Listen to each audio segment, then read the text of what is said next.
You can't talk about the history of the country music we love without mentioning bluegrass. That's right, bluegrass music.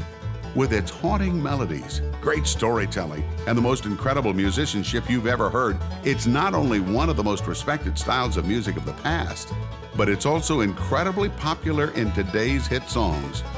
Without bluegrass, country music simply wouldn't be what it is today.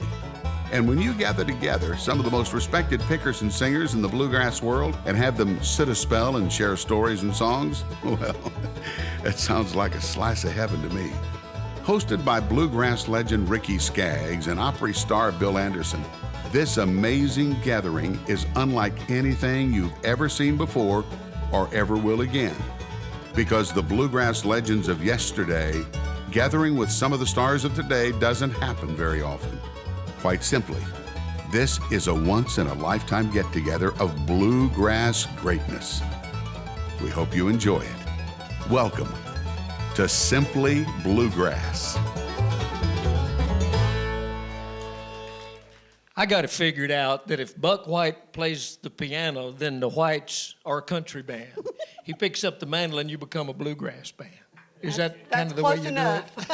And then you add Jerry Douglas and Ricky Skaggs. The acoustic bass makes a little bit of the difference, too. However, sometimes... You play the electric bass on most of the country stuff, sure? Most of the time at the Opry, I do. Yeah. Yeah. You guys are no strangers to Country's family reunion, and it's great to have you here on the Simply Bluegrass portion. The Whites. Yeah.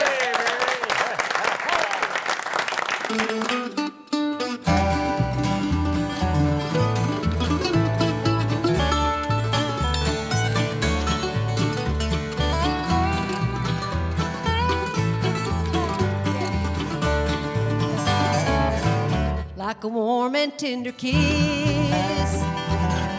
in an early morning mist, while the fog hangs on the cane. Good morning, country rain. Good morning, country rain. Good to be back home again. Magic that I can't explain. In a good old country rain.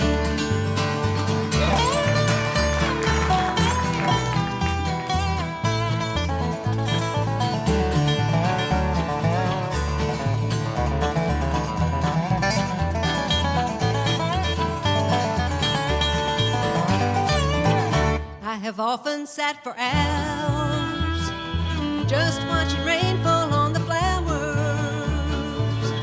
Oh, I hope I never change. Good morning, country rain. Good morning, country rain. Good to be back home again. Magic that I can't explain. In a good old country rain.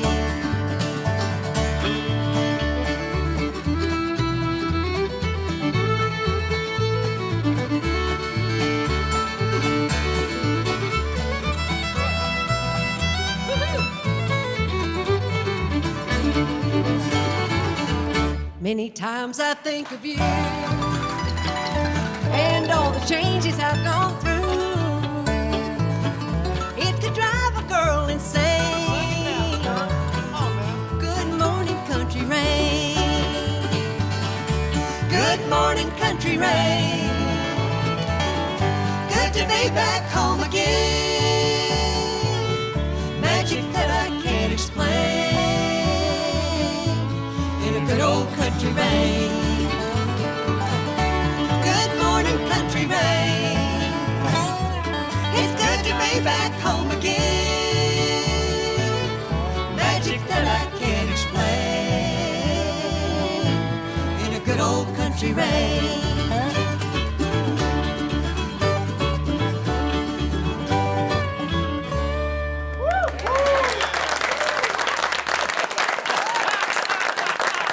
The Whites and Ricky and Jerry.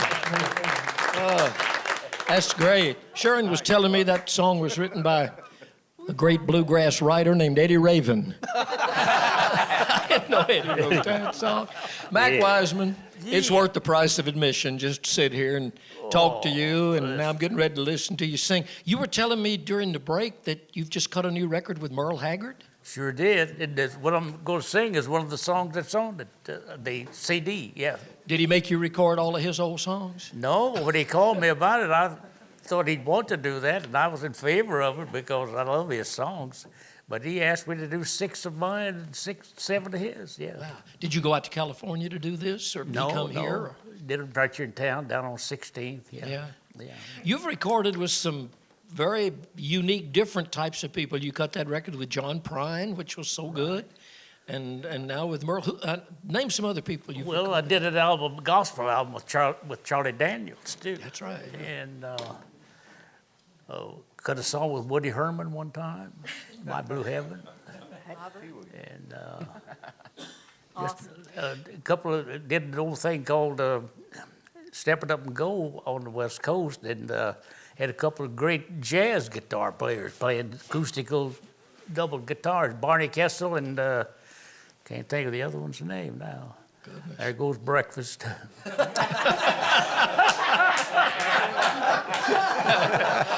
People probably don't know.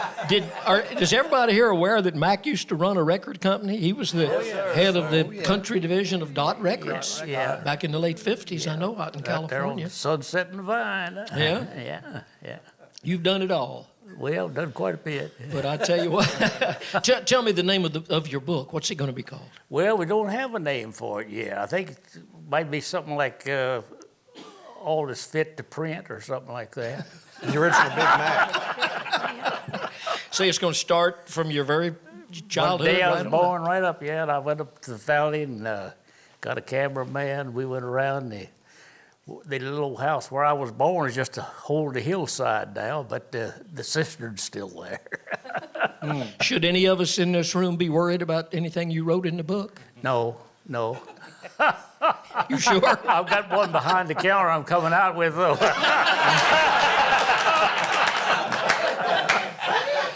You got you a pretty good guitar picker sitting next to you over here. He's learning. He works cheap. I have to tell you, once in a while, when I first came here to Nashville, the Opry, he was running around in diapers. That kind of tags his age, you know. But he's a goodie now. We got several little things cooking, you know. Well, of course, he's got the pedigree in his blood. Oh, yeah. With his dad, Don Reno, great banjo player, and Reno and Smiley for many, many years. What was it like, Ronnie? We'll talk more when you're going to sing, but just growing up around it, of course, I guess you knew it any different. You probably thought everybody's daddy was on television, didn't you? Well, actually, you don't think about it when you're growing up and you're young. I do remember traveling with Dad and Red, and my thoughts was what a beautiful mandolin I had. You know, I was proud of that because it looked new and it was old, and so.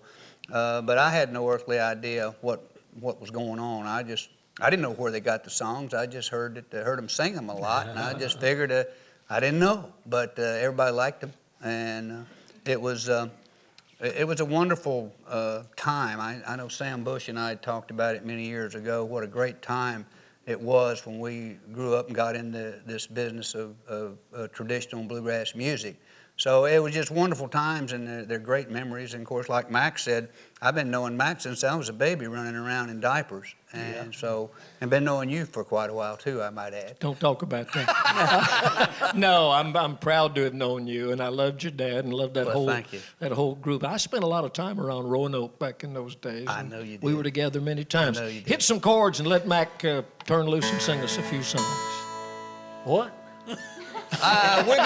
Mac's going to do one of his. Actually, this is on the new CD. In fact, I had the privilege and pleasure of producing this on Mac and Merle. Oh wow! And so it's a wonderful project. And I do have to tell one on Merle since he's not here. He called me up the other day and he said he loves bluegrass. By the way, that's one of his favorite musics. And he called me up. And he said, Ronnie, he said, now you know, he said it's legal for you to throw a banjo capo up on your dash and you can park in handicap parking.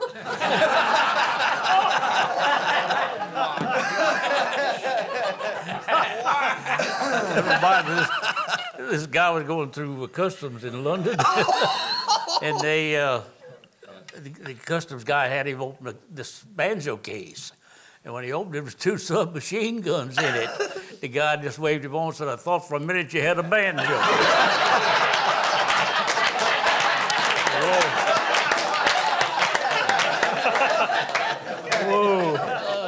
Can we talk you into singing? Yeah, I'll be glad to. We'll get Adam to kick it off.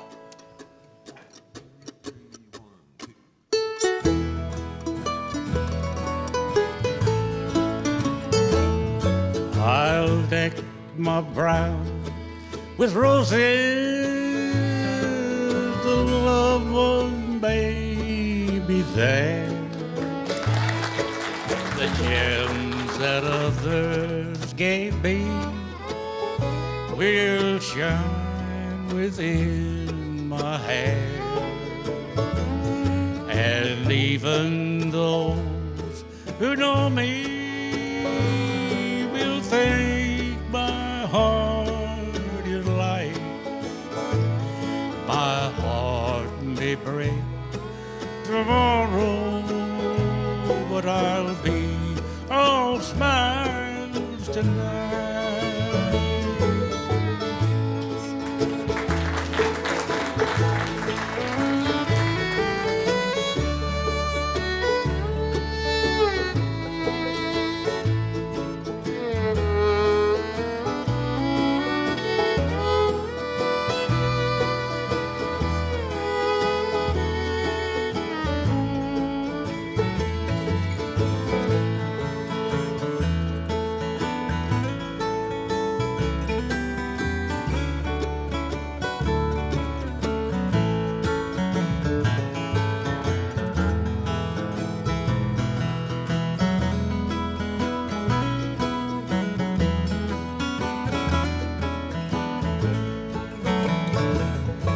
And when the room he entered, the bride upon his arm, I stood and gazed upon him as though he were a charm. Once he smiled upon her, and once he smiled on me. They knew not what I suffered, but they saw no change in me.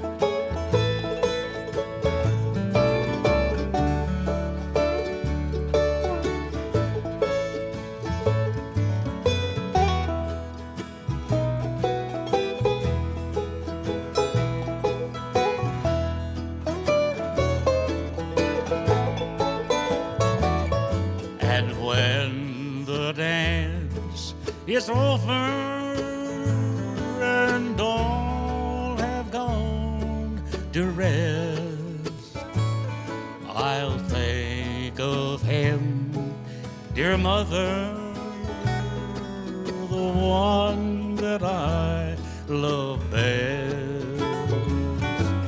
Once I know he loved me, but now he's cold and strange.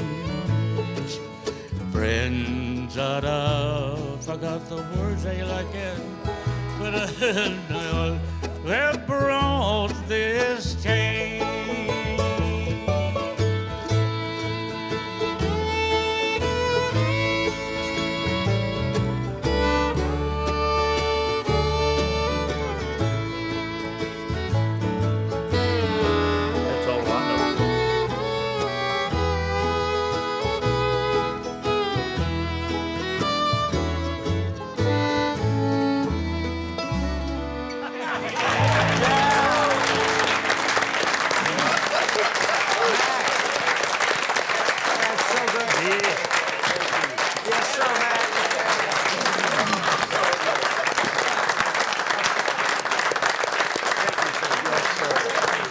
Pack Wiseman, Wow. one of the most beloved Good Lord. people in our business. I'll Yes. be all smiles tonight. That's just incredible. Speaking of smiling, I was just looking over there and watching Dierks just My like face hurts. his face is starting to hurt. I was just thinking the same thing. My whole face hurts from this whole day so far. I just walked in the front door.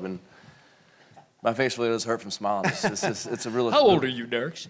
30-something. 30-something. It's way on up there. Way on up there.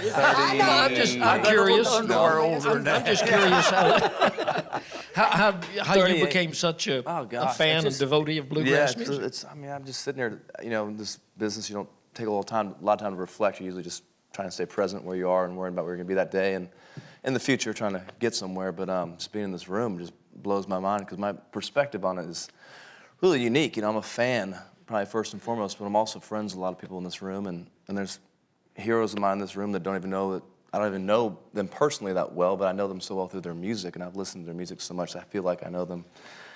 But I moved here in '94 to Nashville, and I immediately was turned off by the music scene just because I had this picture in my mind of what country music was, and a lot of songwriters, and more organic, real sustenance kind of thing. And I got here and realized it wasn't like that at all. It was more of a business, and there's a lot of people that weren't writing their own music and really trying to follow. A lot of people were trying to be like Garth Brooks, and I just, I'm from Arizona, and I don't wear a hat, and I don't starch my jeans, and I don't, much to my dad's chagrin, I usually don't tuck my shirt in, and so I just kind of got turned off by country music, and a friend of mine was reading the Nashville scene and saw something about a band called the Sidemen playing the Station Inn every Tuesday night. And I walked in the front door. It says 1994. I was 19 years old.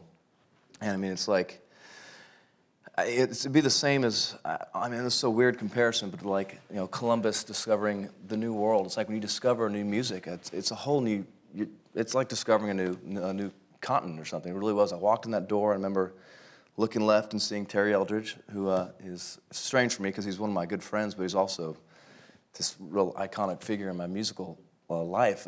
Walking and seeing these guys on the stage, it's about 6 inches tall, there's 3 or 4 lights up there that work, and there's no smoke, no lights, no videos being shot, just a bunch of guys wearing baggy jeans that weren't, starched up or anything, and white tennis shoes, I'm moving home. up there playing, yeah. And it was these guys, man. I immediately just it changed my whole world, and I could sit there and talk about it for hours. It's really weird because I'm tied to everyone in this room in some way through that initial encounter, through that band, the Sidemen, through Terry Eldridge, and the guys that kind of made up that band were a combination of guys from the Osmond Brothers and from the Del McCoury band, and some of the guys that played with Monroe, and it was just from there, just hanging with Terry, and I didn't miss a Tuesday night for probably 5 years. The one Tuesday night I missed was a snowstorm in February, and I was like, you know what? I'm just not going to go to the station tonight. I'm going to stay home. put on My the friend records. called me. Yeah, a friend called me that later that night and said, you missed it. The power went out. Vince Gill and Amy Grant showed up. Everyone went into the back room and had a little, just gathering back there. And so then it was like, the one Tuesday night I missed. So that recommitted me to never missing another Tuesday night again. And I could go on for forever. That spilled into Larry Coral on Wednesday nights, and my weekend usually started on Tuesday nights. Just by the time the weekend rolled around, I was done because I'd seen the Sidemen on Tuesday, then Coral on Wednesday. But between Terry Eldridge and then Jason Carter of the Del McCoury band, Jason really. Yeah, I immediately fell in love with the Osmond Brothers and with the Del McCoury band, became a huge Del head, right away. Went to see those guys, Well, I think when first Terry used to take him back to see the Osmond Brothers play, Immediately became a huge disciple of the Osmond Brothers, and then with Jason and the Del McCoury band, went to hang out with them a lot, and went to Telluride Bluegrass Festival with them, and Jason and I drove back across the country together. Got arrested in Arkansas. And, I didn't get arrested. We got pulled over. I remember that. Yeah. I'll break in there. He was trying.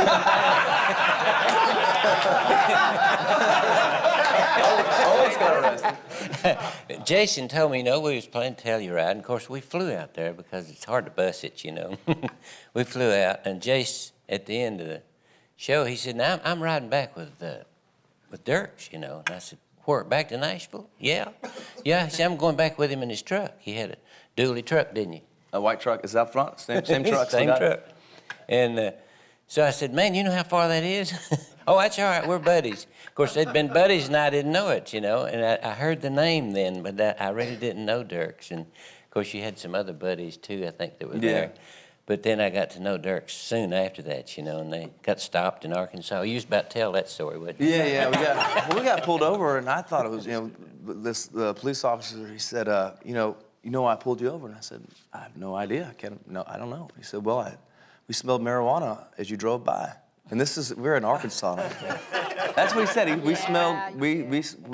That's exactly what he said to us, and I thought that was the strangest thing because I don't do any of that. And I said, we're just coming back from the Telluride Bluegrass Festival.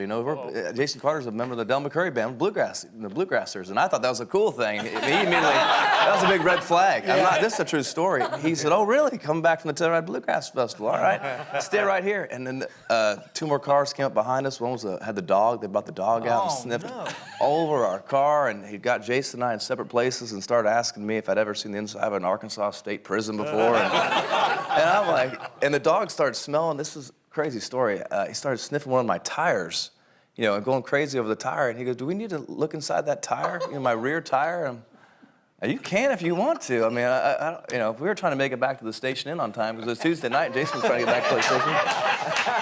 And, it was the most bizarre thing. And finally he said, all right, we're gonna let you guys go. And it was about an hour and a half they stopped us. It was the most bizarre thing, but it was a good bonding experience for Jason and I. Hey, I could just go on for a long time. But we stopping at every truck stop and picking up, cassettes of Reno and Smiley and just, anything we could find. He really turned me on to a lot of stuff. And him and Jason and Terry, and Terry really, that band, the Sidemen, listening to Terry and hanging out with El and his love of Bobby and Sonny and of George Jones and really between the Sidemen and the Osmond brothers really learned the similarities between country and bluegrass. The Sidemen would play a lot of Haggard songs and as well as bluegrass songs, and then you see the stuff that the Osmond brothers did where they really mixed country and bluegrass together. Yeah. One of those bands that really kind of was the bridge between genres, and it was that experience and being around those guys in the bluegrass community that brought me back into country music and showed me what country music could be.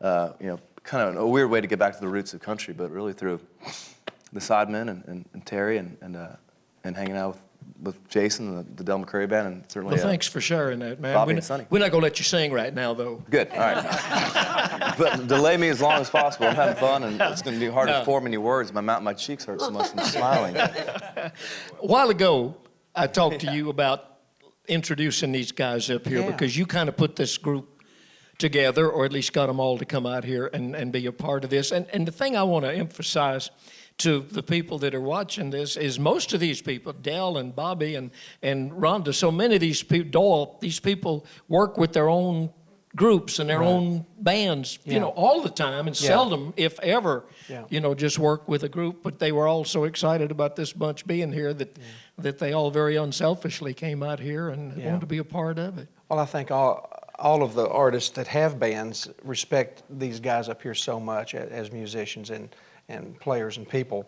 that it was easy for them to say, okay, I get it, I understand. We can't bring everybody's band up, but if we got a great house band that can, that can play our stuff and then I'll come and do it, which was perfect, And this is Stuart Duncan on the fiddle.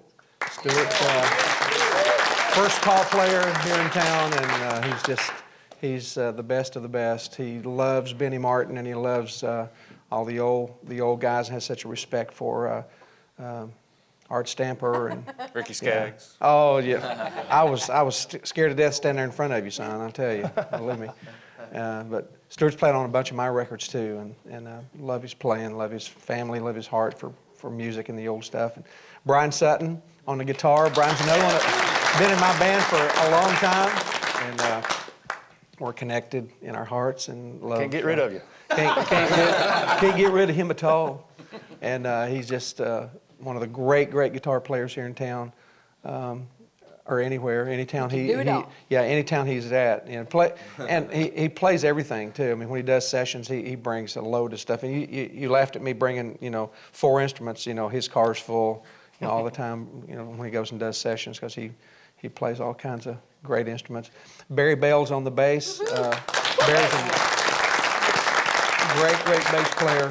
Actually worked on my last record, Music to My Ears, and just did a fantastic job playing bass. I always wanted to record some with Barry, and because I loved his work with Allison Krauss and Union Station, and he's produced a lot of records. Sierra Hull, one of them. He produced Sierra's record a couple of years ago, and just a great guy. And he married up. He's like me. He married way up. Amen. Yeah, got a fine little old youngin', Marshall, and he's a dandy. Miss Allison. And playing the mandolin is Adam Steffi, one of the great mandolin players around. And we love Adam's playing, and he's won so many times Mandolin Player of the Year, and you know, I heard him say something one time when he won his award, just to show how humble a man he is. He said, you know, if you know me, it's okay to know me, because you know I'm glad you do, but you know, if you know Jesus, then you know the best. You know everything. If you can know Christ, that's the thing that we all want and all need to know. If you know Christ, then you really know something. If you know, just knowing me is not a big deal, but knowing Him is everything, and that just shows Adam's heart, and I love that about him. You're the big deal. Yeah, he's the big sexy. That's what they call it. Big sexy. Not so big anymore. And a great musician. He's as good a fiddle player as he is banjo player, and he's a dang good banjo player. Ron Stewart. And, Ron and Adam both work in the Boxcars, a great band of musicians that have worked in other bands, and now they've formed a band of their own, and they're just great players.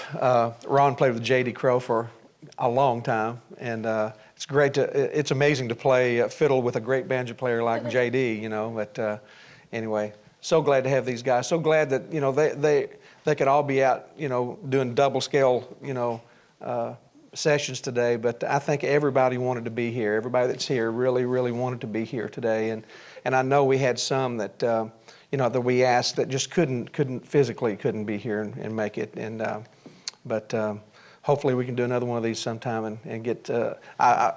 There's some of our elders I'd still like to get here some too.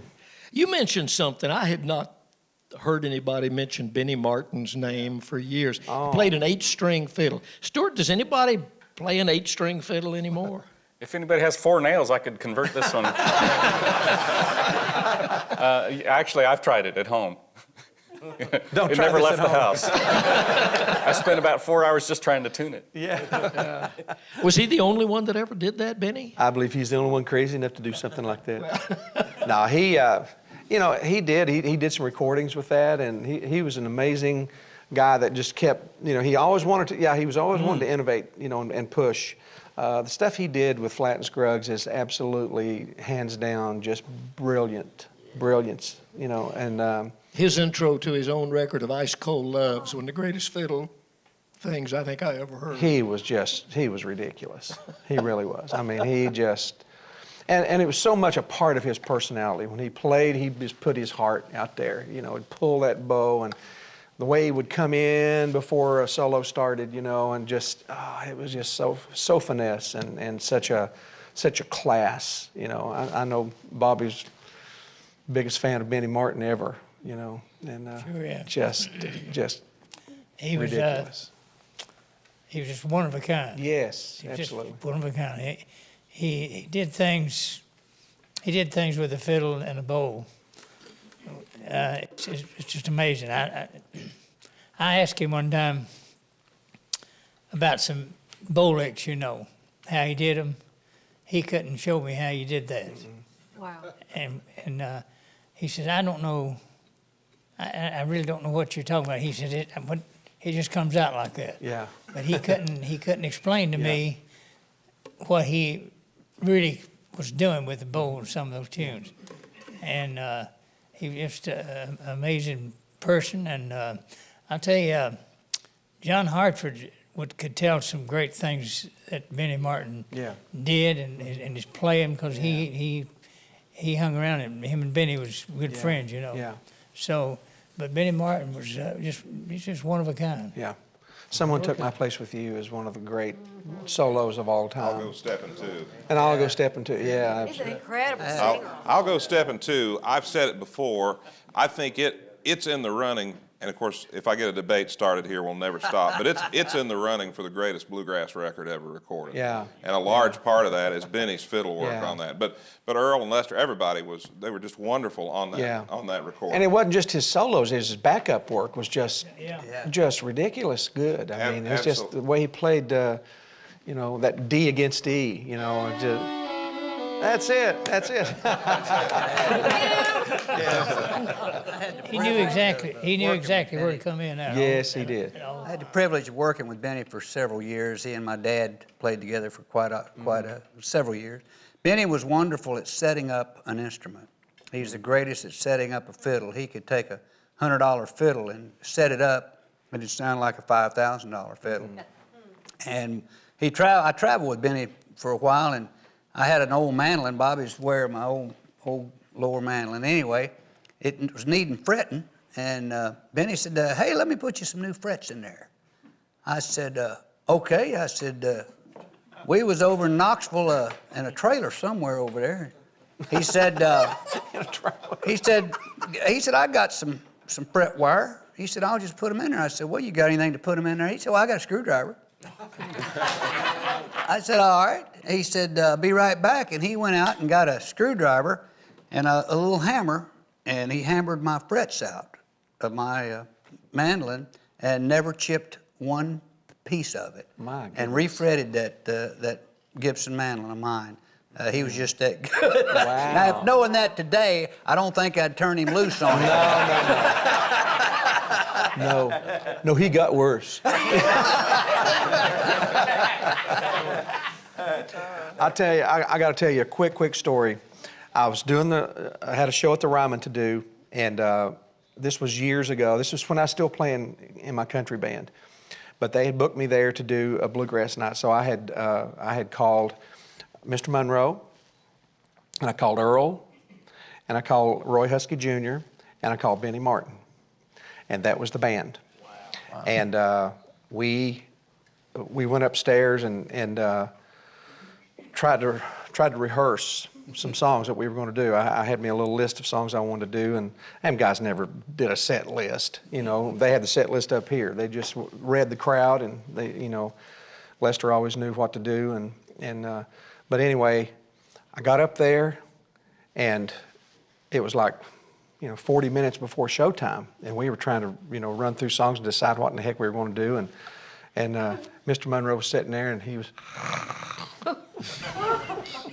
had his mandolin in his hand, and he's just sitting there like that.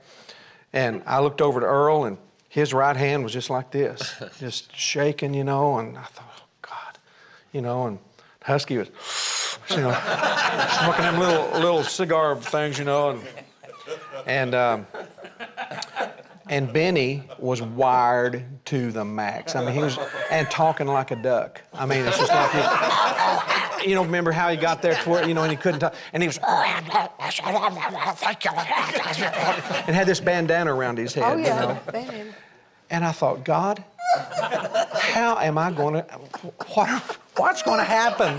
God said, "Don't blame me." Yeah, don't throw this on me. And so we get down there, and when we got on stage, Earl's hand was just like a rock, solid, steady. Munn woke up, clicked them old heels, and stood up there like an old rooster, And Benny was absolutely killing it. And me and Husky was looking at each other, and he's going, And it was the greatest, one of the greatest things, greatest experiences of my whole life to get to play with my heroes, because every one of those guys had been a hero to me. And I don't think that there is a tape or anything that exists of that show.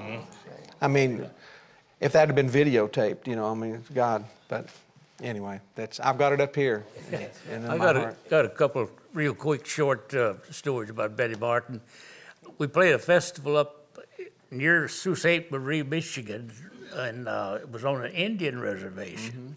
Had that high fence around it, And I flew up near there and got a rent-a-car and went out, and I got almost to the festival grounds, and I saw about 8 or 10 police cars sitting around this little church. Well, the Indians had them fenced out. They wouldn't let the law in there, so they was sitting down there at that church. If they came out of there and was wired a little bit or drinking, you know, they'd snap them there, see. But they left them people staying there for 2 or 3 days after the festival to sober up. I swear they did. But Benny could encored every tune he did. Wow. He was hot up there, I'm telling you what's the dang truth. And he had me on his last album that he made, a number of artists. Yeah, I was And on that. He'd written a lot more songs than I thought he had, but what he wanted me to do was we all take a bath on Saturday so we can go to church on Sunday. But one quick John Hartford thing too, he used to be pretty floating in the air sometime, you know. I was sitting at home one night, just taking my shoes off, getting ready to go to bed, 10, 11 o'clock, and the phone rang, and it was John. He was down in the studio somewhere downtown wanting to record, and was recording. He wanted me to come down and sing on a song. I said, John, I don't know your song. I could tell the way he talked that I had to get like him if I was going to do anything like that. But I went down there, you know what he wanted me to sing on? And we did, he released it. Granny, won't you smoke some marijuana? Marijuana. Yeah, that was it. He released it on Flying Fish. Yeah. There's a few stories in this room. There is some stories in here.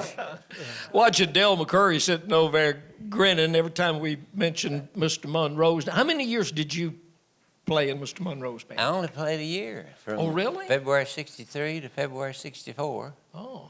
And in that year, Kenny Baker quit. He had been there for quite a while, you know.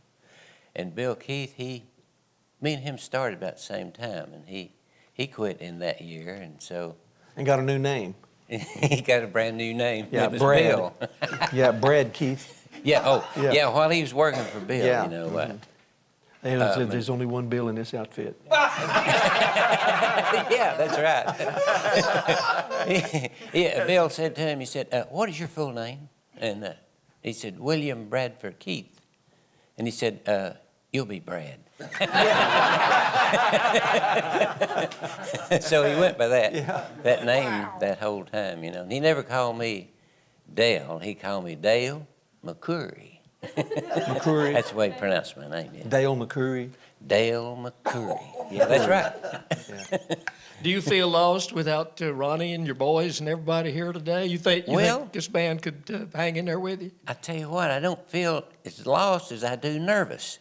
You know, I tell you what, all the people in this room, you know, now you can go out and play a show where there's thousands of people, you know, and they're all great bluegrass fans, you know, and it's easy to do, seems like. You know, you get a little bit nervous, but I'll tell you, when you play in front of this audience, I agree with that. or I do, I get nervous.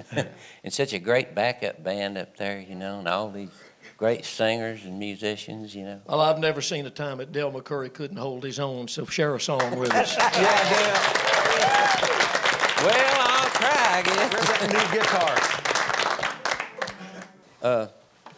You know, I just recorded a record can you hear me? Yeah, you can hear me.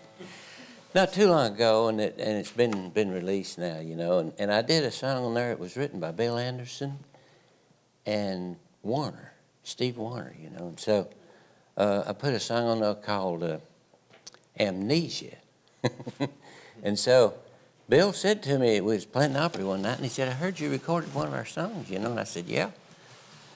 I said, Amnesia, and he said, that's it. And he said, why don't you do it tonight? And I said, I can't remember it. So you've got amnesia. Well, I tell you what, I am proud of that record, and I appreciate you doing the song. Thanks, Bill. Yeah, I like the song. It's hard to sing. It's got a lot of words. Yeah, it does. Can't do it tonight or today. But I'll do a little tune here entitled 50-50 Chance, I guess. Yeah, all right.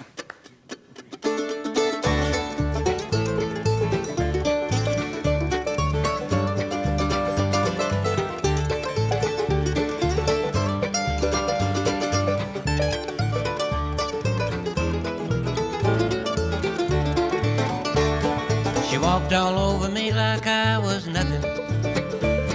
My last speck of pride is gone, you see. She took me for a ride and I'm on it. It's a ride I won't forget so easily. Took a 50-50 chance on love and lost it. I gambled on the bitter and the sweet. She flattened my wallet and my ego. This time around I feel that I've been beat.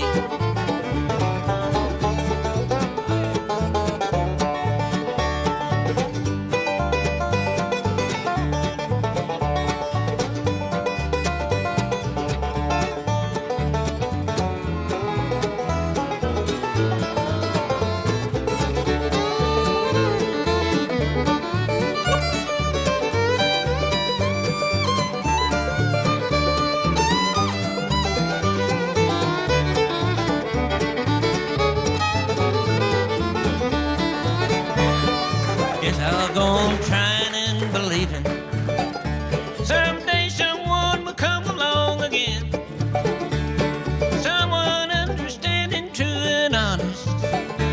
So I won't have to go through this again. Now, boys, when you find love, I advise you. It's hard to find and harder yet to keep. Those pretty girls you're thinking while you're sleeping. They have a plan for you that's nice and neat.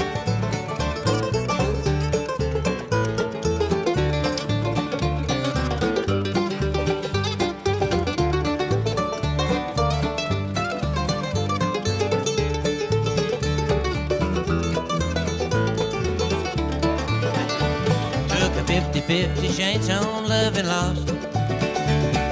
Gamble on the bitter and the sweet. She flattened my wallet and my ego. This time around I feel that I've been beat. They have a plan for you that's nice and neat. Turn your head, she'll knock you off your feet.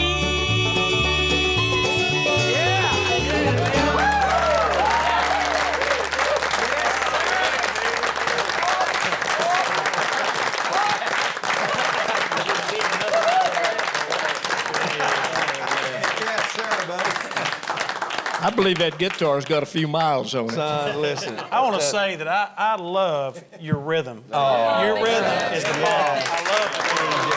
I love your singing too, but I love your rhythm, man. It's so cool. Thank you. Yeah. Thanks. I have a story. I don't have a Well, story. I learned a lot from Mac Wiseman, you see. Oh, Max is a great rhythm player. We've talked about stories. My favorite one that I've heard about Dale, and I don't know who said it to you, but anyway, his B string was buzzing. Oh, it was Brent King. Brent King, is that what it was? He was buzzing real bad. And he In the said, studio, "But, yeah. Dale, your B string's buzzing." He said, "Sounds good, don't it?" That's our Brent. That's our studio engineer. Yeah. I hate a B string, don't you? I do too. But not the way you play it. I love it. I try to deaden it all I can. I love it. Yeah. Y'all heard what Grandpa said about B strings, didn't you? No. Grandpa told me one time, he said, I don't hate but two things in the world. That's Hitler and B strings.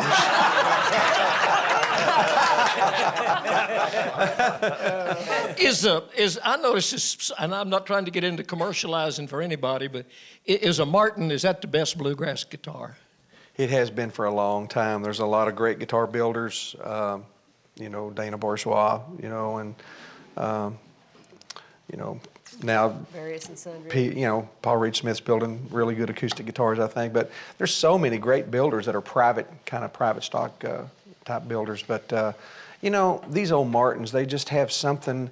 The music was created on that. It's like a Gibson mandolin just seems to be, the mandolin of choice, for most bluegrass players. I mean, there's a lot of great, mandolin builders out there, too, that make great mandolins, but so many of them are copied from the original design that Lloyd Loar, designed for Gibson back in the 20s, in 22 and 23 and 24. But there's just something about, these Martin guitars, they're old, they're dry, they're just beat to death. You imagine having to stay up to Dale, for 2 hours at night, having that just pounded on you, What year is that one, Dale? That's a 56. It's pretty new, actually. I started playing it in 66. It was brand new when I started playing it. But I got to tell you a little story about Monroe. You know, remember Tut Taylor? Uh-huh. Well, Tut, Monroe's mandolin needed frets, you know, when I was working for him. Should have got Benny. Yeah, he should have got, but he knew better than get Benny, didn't he? Yeah, he did. But anyway, he was telling Tut, you know, and Tut said, I'll put frets in that, you know. And so Tut took it, and he's playing it a little bit, you know. And he said, Bill, you know, you can't even play on one of these frets down here. I forget where it was, like in an F chord, you know. Mm-hmm. Bill said, I know, I play around that.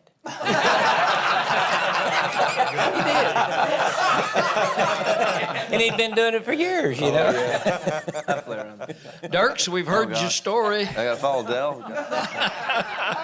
I was just sitting there thinking the same thing about Dell. You know, there's only a few guys who can really drive a band like with the guitar, like Dell, Tony, and that rhythm playing, and that just it's a cannon up there. Just, I couldn't hear y'all. Just hear Dell's guitar booming in there.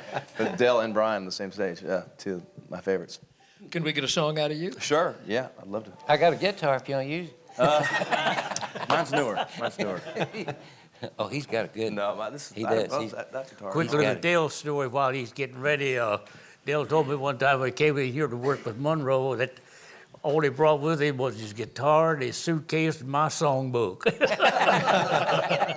Used to when I'd go in the recording studio, you know, you always needed songs, and I'd take a Mac Wiseman songbook with me because if I needed it, there they were, you know. Yeah. That's great. And I've lost that song, but go ahead. I'm the same way as Dell. I can walk out in front of a couple thousand people every night and not be nervous at all. But just playing in front of my country peers is one thing, but being in front of this crowd is definitely pretty nerve-wracking for me. And it's great. It's hard to look out there because I got some sort of story about everyone. I'll just look at Sam. Oh man. Hey, Dierks. If I had hair like you, I wouldn't wear a hat either. Oh man. My hair is it's gone through several different phases, but this is the summer cut, the easy version of it. It's been long. No, it's this been is short, the summer cut. Yeah, that's the summer cut. Hey, I'm working towards that. I got 3 kids now. I'm working towards that haircut real soon. It's happening day by day. I don't even know where to begin to introduce this song, but you know, I just somewhere back in 2009, I was on the road, and I just was like, man, I really want to get off the grid for a little bit and make a record that I want to make under my own terms. And luckily, my record label, Mike Dunn, was like, go ahead and do what you want to do. And so I got together with John Randall, one of my good friends. Everyone knows him here under different terms. You know, John Randall, JR Whispers, I think was his name back. Maybe he was playing with you, Sam. He, you know, we got together and just had a chance to make a record that we really wanted to make and invite a lot of friends to be part of it. And we went up to New York to cut this old song with the Punch Brothers, and had a great time cutting it with them. And so this is part of my Up on the Ridge album, and we'll give it a go. Yeah. 1, 2, 3.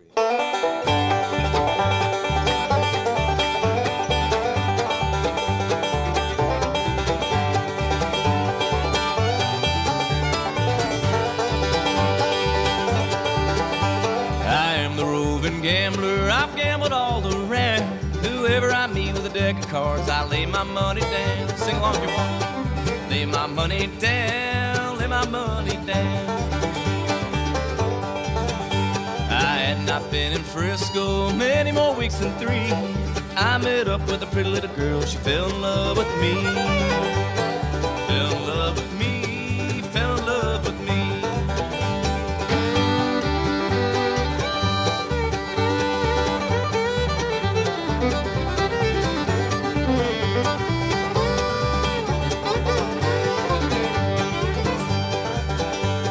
I left her in Frisco and I wound up in Maine. I met up with a poker player and got in a poker game. Got in a poker game, got in a poker game. He threw his money in the pot and dealt the cards around. I saw him deal from the bottom of the deck, shot the gambler down. Shot the gambler down, shot the gambler down.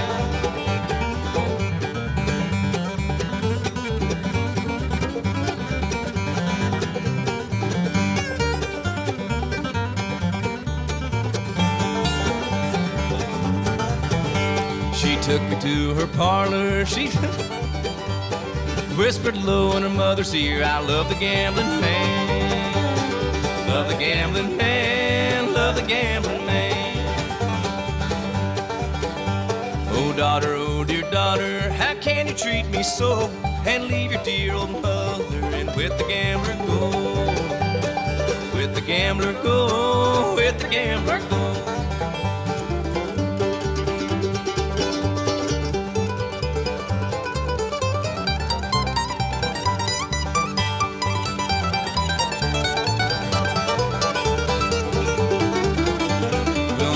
Down in prison, got a number for my name. Warden said he slammed the door. You gambled your last game. Gambled your last game. Gambled your last game.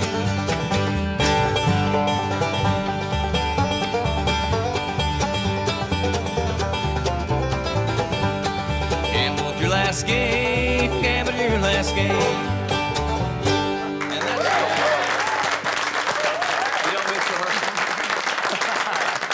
That's why you don't miss rehearsal. That practicing stuff helps. Let me ask you a question. What do your contemporaries in modern country music, what do they think of this side of your career? Oh, man, it's hard. You know, I don't know if there's anyone out there that's doing what I'm doing really, you know, loves it or knows as much about it from my world. The guys in my band love bluegrass music. You know, Brian Lace and Ricky, you know Brian, and Tim Surgeon, who plays, you know, he's played with everyone. He's a great banjo. He's definitely underutilized. A lot of guys in my band are underutilized, way overly skilled, but they all love it, and we listen to it a lot. And as far as my contemporaries go, I don't know.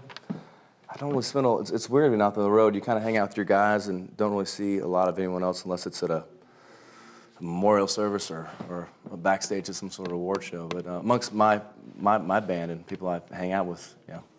Well, you're in a position, because of the fact that you get played on country radio and stuff, you're in a position to take bluegrass music and the elements of traditional country music and expose it to a whole lot of new people. And I think everybody in this room would cheer for that. Oh, absolutely. That you could do that. I heard Kyle talk about, you know, and it is kind of like spread the news, you know, spread the news of bluegrass. And I don't, you know, my first two records, we had a track on there with the Del McCoury band, Della, and I sang my very first record back in 2003, a song that I wrote called Train Travelin'. And then on the second record, Modern Day Drifter, we did A Good Man Like Me. Thanks. And so anybody buying one of my records, you know, immediately, if they hadn't known who Del was, they did. And then the Grascals were part of the third record I did, Terry and, that's good. And James up there. And so it's always been a part of it, you know, part of that. And that's what I've always loved about Ricky's records is there's always been that, you know, element. You know, back when he was having huge country hits, a lot of those songs, and they were bluegrass songs, but nobody knew better. You know, they thought they were country songs. And Kyle, what do you think? You think that somebody like Dierks, and I don't know how many others there are, but I mean, is this something that bluegrass really needs, something it can use? What's your take on the younger? I think bluegrass benefits every time a guy like that takes the stage and says good things about bluegrass music. And I think bluegrass does need that. But moreover, Bill, I think country music needs this. Because what Dierks is doing is he is exposing country artists to something that is real. And what bluegrass is real music. This very well may be the last holdout for real music in American entertainment, bluegrass. And these guys who have discovered that and who recognize it, and you know, I mentioned Alan Jackson a while ago, having done a recent album, and so many others that have done bluegrass albums and play bluegrass songs.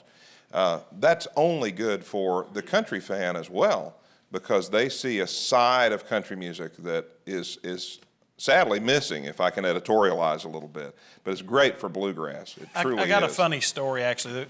In my hometown, when I go and visit, I had to go and meet with some school children there, and this little girl, she says, I see your name around here all the time. What do you do? And I said, well, I'm a singer. What kind of music? And I said, bluegrass. She says, oh, like Dierks Bentley sings.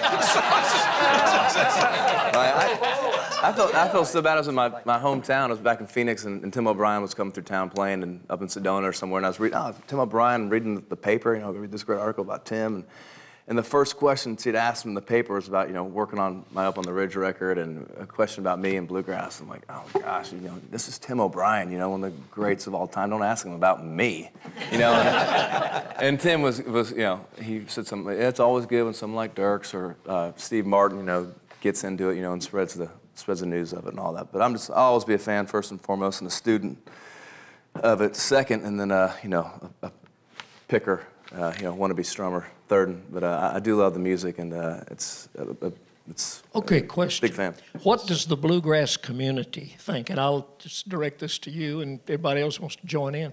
When somebody like an Alan Jackson does a bluegrass album, do you resent that for any like maybe he's coming in to take away a spot that they could be playing a Ricky Skaggs record and they're playing Alan Jackson and I'm bluegrass and he's not? Do you resent that, or do you see that as a positive? I think most bluegrass people see it as a real positive.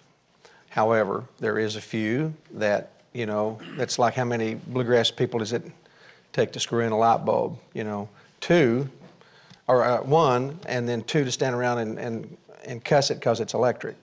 So, but I've had so much criticism, in the past 30 years, but, you're never going to please everybody, and I realized a long time ago, if I can please myself and please, I know I always try to please God in everything that I do. With the music and I always honor Him with it, But I just feel like, if we can please ourselves, that's a big task right there, and because we know what we like, we know what's good, and our friends and our musician friends, they're always always encouraging us, along the way, and I think that's a big part of what the music, especially with bluegrass. Now, me and Bobby was talking yesterday, about, just how it was back, in the older days, back in the 40s and 50s, with Flat Skaggs being in Monroe's band, and then Ralph and Carter Stanley starting, about that same time, and they were really the first band to come out of that Bill Monroe Bill Monroe Flat Skaggs sound that Bill had done, and. Just the animosity and the criticism and the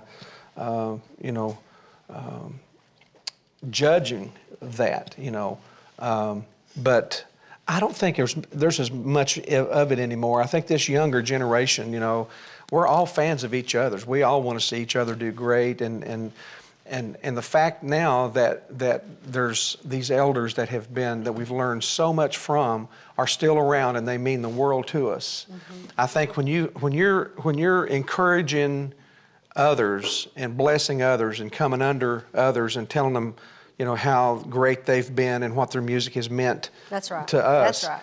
Then you ain't got time to criticize other things. You're spending all your time on focusing on the right thing, on really giving someone, building them up. And so I think that's what the music has needed for a long time, and there's just a lot of love and respect, I think, with the musicians. There's no boy sitting back over here that knows a little bit about what you're talking about, because you have.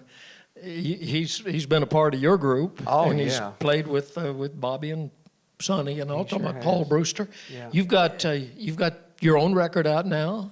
Yes, sir. Sure do. Well, I had one I recorded about 10 years ago, and I've got a new one out now.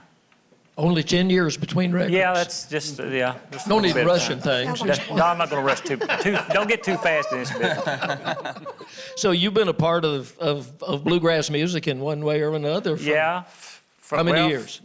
Through my dad and everything else. The Brewster brothers back many years ago, and they tried out for the Solomon Judge way back in the 40s when my Uncle Ray was alive. And there's so it's in your DNA. Yeah, it sure is. I've been around it all my life, and I love it, and I love Ricky and Osborne brothers. Grew up with Sonny and Bobby, and it's.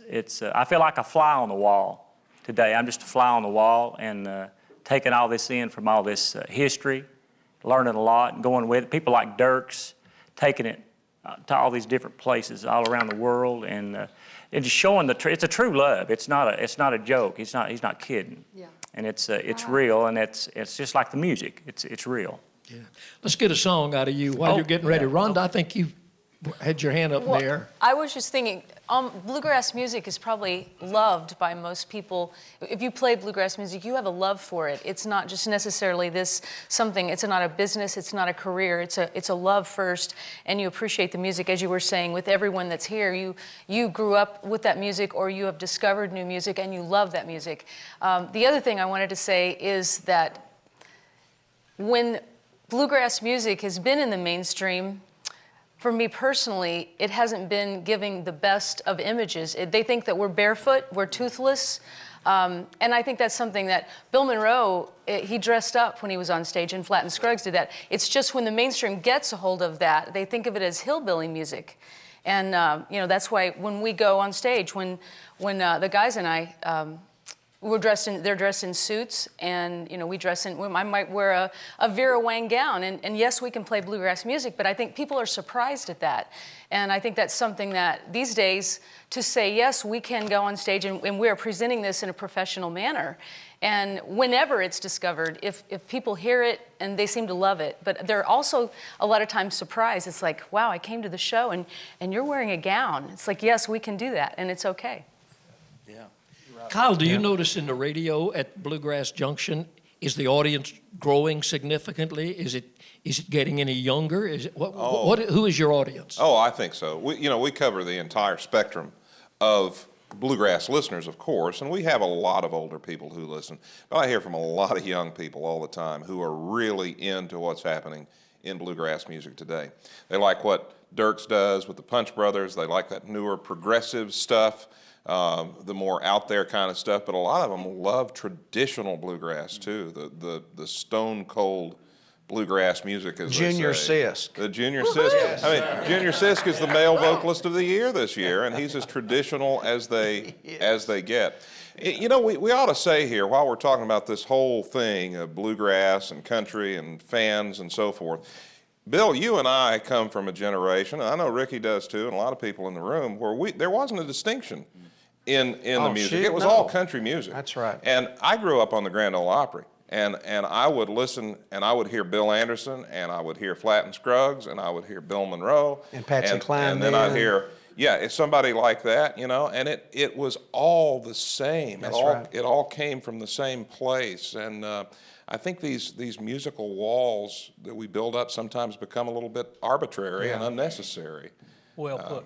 And the Osborne brothers were it was a natural thing for them to do what they did, because they bridged that music so well. Bobby and I had that discussion yesterday, because we started using some drums on our show about our second year in, here and there on the road.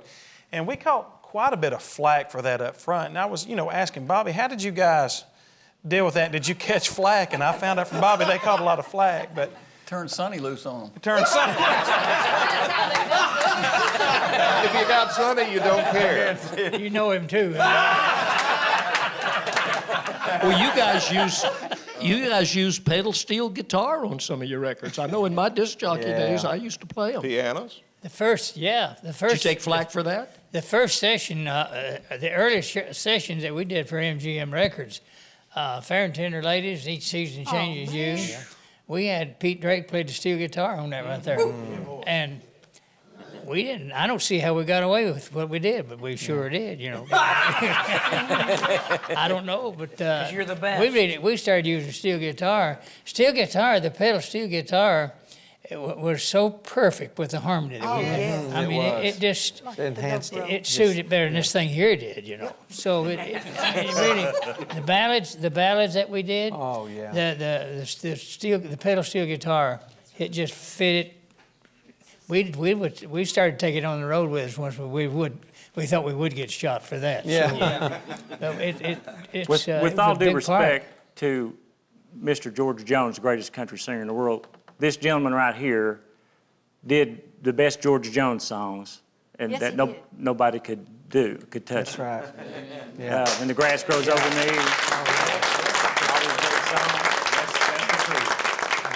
hard to do a Bobby- George Jones song. Bobby and Sonny made it okay Yeah. to sing country songs with bluegrass instruments. They were the The rite ones of that took passage. them. They did. They took the music and went that direction with it. It was bluegrass in every element of it, but especially with the souped-up harmonies that they did. But it was country song. Yeah. If If you think about it, Bill Monroe was different than anybody in his day. He was a trailblazer.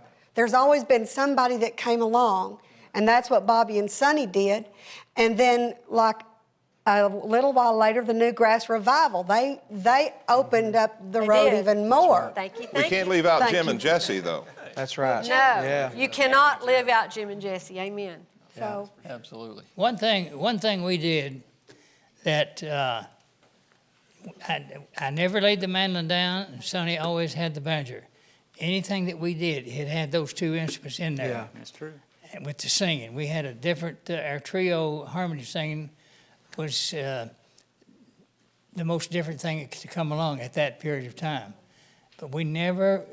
Any song we ever did, I played that on all of them. And Sonny, we always featured that in the banjo. Yeah. And I think that was the bluegrass people. They put up. I remember Paul Mullins. They called him Moon up there in Middletown, Ohio. When we put out that album of Up This Hill and Down, we did In the Pines on it, and so we put it in another key, and put the high lead harmony and all that with it.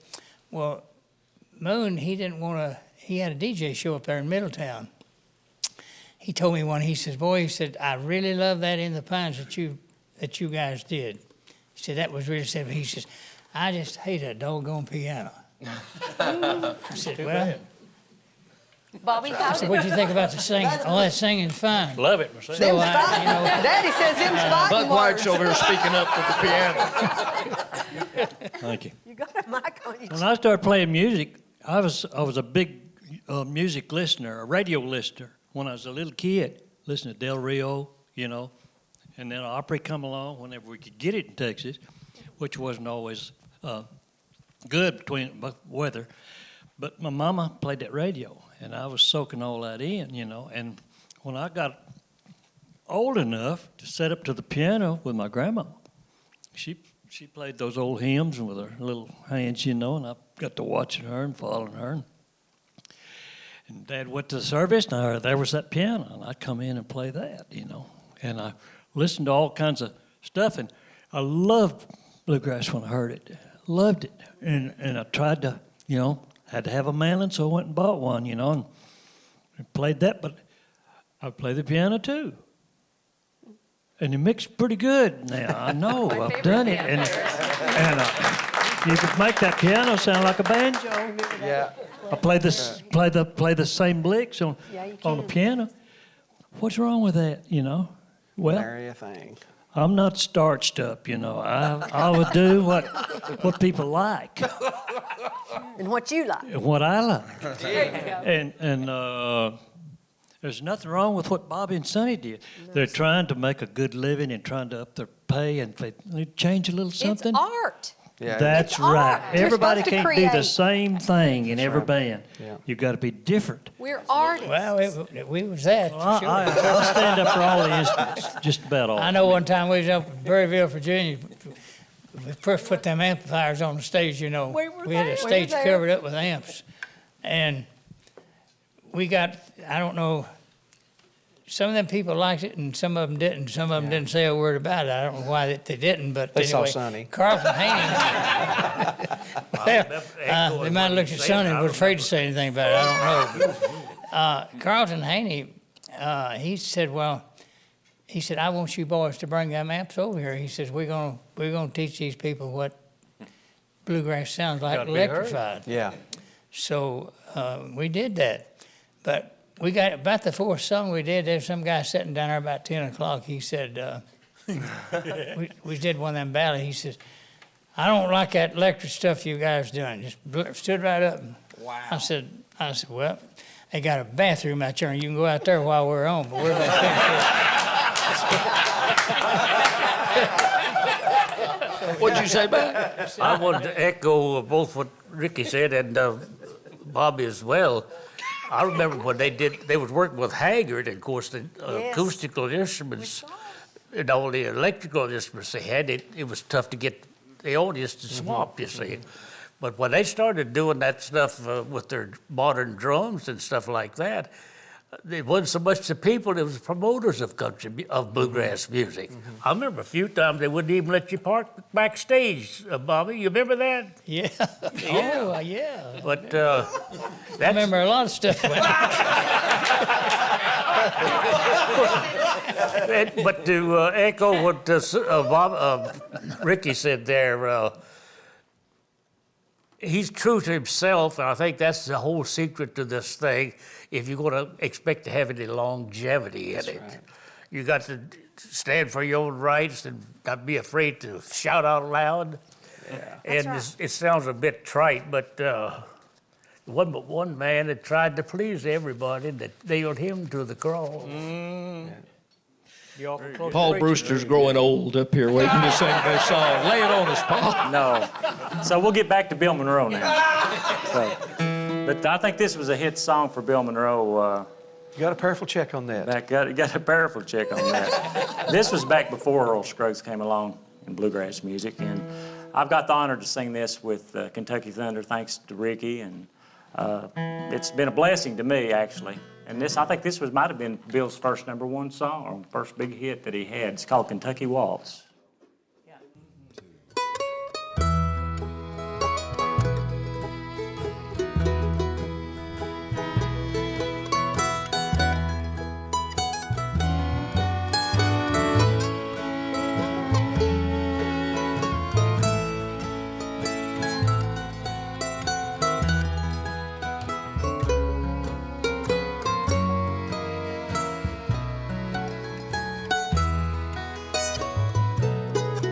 We were waltzing that night in Kentucky beneath the beautiful harvest moon, and I was a boy that was lucky, but it all ended too soon. As I sit here alone in the moonlight, I see your smiling face, and I long once more for your embrace and that beautiful Kentucky waltz.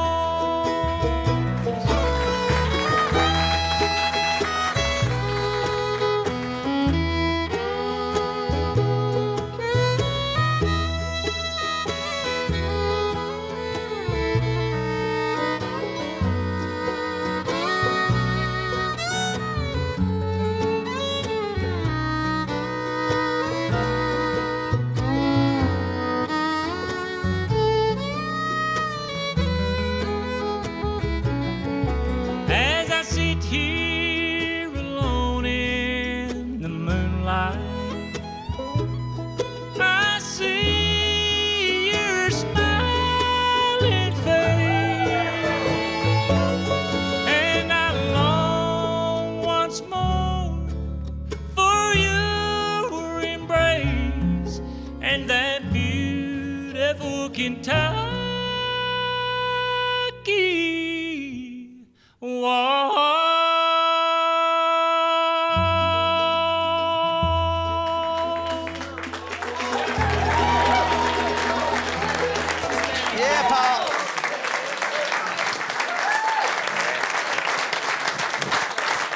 Paul Brewster. Great job. Great job. Stay standing up because we're going to break for lunch. All right. Thanks, everybody.